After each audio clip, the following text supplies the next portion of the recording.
And we're back. Kevin Trudeau at KTRadioNetwork.com, broadcasting all around the world. The Kevin Trudeau Show. Thanks for joining us. Everything they don't want you to know about. With a great guest today, David Icke, calling in from the UK, the world's foremost authority on kind of the hidden New World Order, the hidden powers behind the scenes. He probably is the most well-integrated, knowledgeable person in this field, author of many, many books. His website is davidicke.com. That's ICKE. If you're a member of the KT Insider email club, you're going to get all of his websites sent to you this week at KTRadioNetwork.com. David, explain to me how, again, all this coordinates and how easy it is for it to happen. And more importantly, what's the real downside? How are the average American or the average guy in the street going to be adversely affected by a one-world currency or one-world government? Well, the structure they've created is real simple. If people think of a transnational corporation, it has a headquarters and it has subsidiary companies in each country which answer to the headquarters. What this network has created is the equivalent of that, only they're secret societies.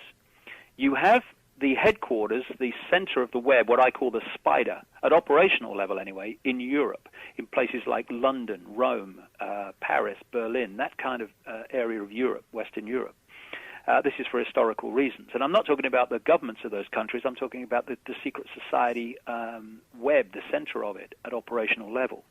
In every country in the world, especially places like America, the ones that really make a difference to global society, they have their subsidiary company equivalent. And that's a network of secret societies and semi-secret organizations and the family bloodlines that sit on top of that.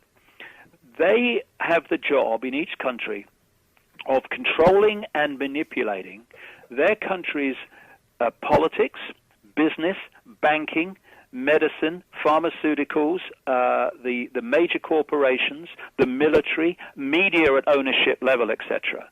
And their job is to impose the centrally dictated policy from the spider in Europe on their sphere of influence, their country. And through this process, and this is not made up, as said earlier, in a few years hence. This is decades in the planning at least. And so as I've traveled around the world, I've seen the same things being introduced in the countries around the same time, justified by the same excuses, and often the legislation's been virtually word for word. And this is how it's done. And this spider's web goes into the pharmaceutical industry. It also goes into the World Health Organization. It also goes into the Centers for Disease Control. It also goes into the American Medical Association and the British Medical Association. So through the web, anyone that controls the web, i.e. the spider, can dictate policy in a coordinated way through all these apparently unconnected organizations. So you can have control of the pharmaceutical companies and control of the government organizations that are supposed to regulate the pharmaceutical companies. So the regulators and the companies themselves are working as one unit at the highest level.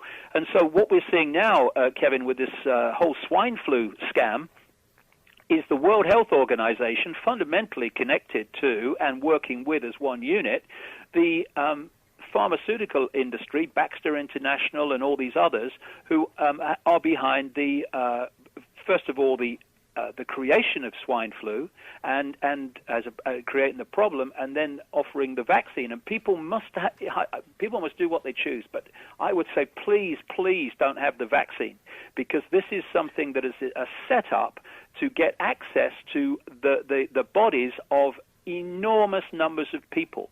And when you have a situation where a patent is applied for before the problem appears, when you have a situation where the vast, overwhelming majority of people that get this swine flu, if it's even diagnosed correctly most of the time, are having very mild symptoms, and yet you have this insane, crazy, breakneck program on an enormous scale of vaccination, then there's something in the vaccine that they want inside us. And I'm going to put a major article on my website tomorrow giving all the background to this, and also videos by other people that are giving the background. It's so important. Don't have the vaccine, or let your kids have the vaccine. It will be, you'll regret it forever. Exactly. Now, where does Russia fall into this? I mean, remember Gorbachev? I mean, he was involved there with the breakup of the Soviet Union. How does Russia play into this whole world thing? Well, Gorbachev was a front man for the same organization. He was kind of, if you think about it, as I'm thinking aloud, he was very much like Russia's Soviet Union's Obama, because you had all this long line of Russian leaders who constantly looked as if they were just coming back from a funeral. And then suddenly you had Gorbachev come along, smiled, and Margaret Thatcher said, I can do business with him. And he kind of was an Obama-type figure. And what did he do with his smile and his bonhomie? He oversaw the breakup of the Soviet Union. And Obama is in the process of overseeing the breakup of America as we've come to know it, because they want a North American Union and then a whole of the Americas Union. But first of all, a North American Union, which is North America's version of the European Union. And the more that they crash the dollar, the more they crash the American economy. What they're doing is reducing the resistance of American people to allowing that to happen. If they are persuaded it's the only way for everything to be sorted out that they're frightened of and they're experiencing financially, politically, whatever. And another thing that's happening, which is connected to this, by the way, is like in Europe, they're allowing mass immigration around the world, and this is a situation where they use the people who are coming in, and they use the people who are already there. The idea is to get as many people from different cultures in different countries to break up the sense of nationhood. That's what it's about. I mean, I think it's great that everyone gets on, comes together and realizes that race and all that stuff is just an illusion and a fault line to divide and rule us. But the idea of what's going on is to break down a sense of nationhood. Because if you have a fierce sense of nationhood, you are going to resist having that sovereignty taken away and absorbed into these superstates that they're planning around the world. Now, do you think the U.S. is going to be broken up like the Soviet Union? Because I knew Mikhail very, very well when his wife Raisa was still alive. We traveled together throughout Australia for many weeks, spent a lot of time talking through his interpreter. He didn't speak English very well. And I asked him about the breakup of the Soviet Union, and he just smiled and he said the United States is going to have the same thing happen. And I at the time, and I think it was 99 or 98 when we were chatting about this, it obviously wasn't even a consideration back then. But do you see that occurring? Oh yes, that's the plan. They want to break the United States up into regions within a North American and then a whole of the Americas Union. That's the idea. I said earlier they want to bring an end to nation states and break them up into regions.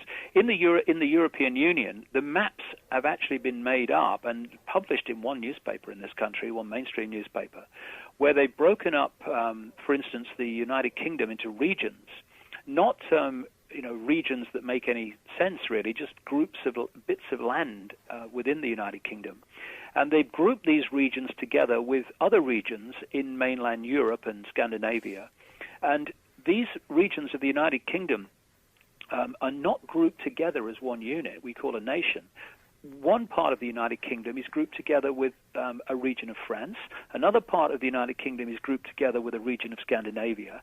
And the idea is quite simple. It's to break up any unity of response and resistance to the edifice of power that I've been describing, the world government at the top, the superstates, European Union, American Union, underneath that, African Union, Asia-Pacific Union. Then underneath that, they just want regions where they will have no power, no military, nothing that will allow them to resist the edifice of power above. That's the idea. So America's not going to be any different if we allow it to happen, because that's what they want. All right, hold on one sec. We're going to take a short break. You're listening to Kevin Trudeau, KTRadioNetwork.com. More with David Icke in just a few moments.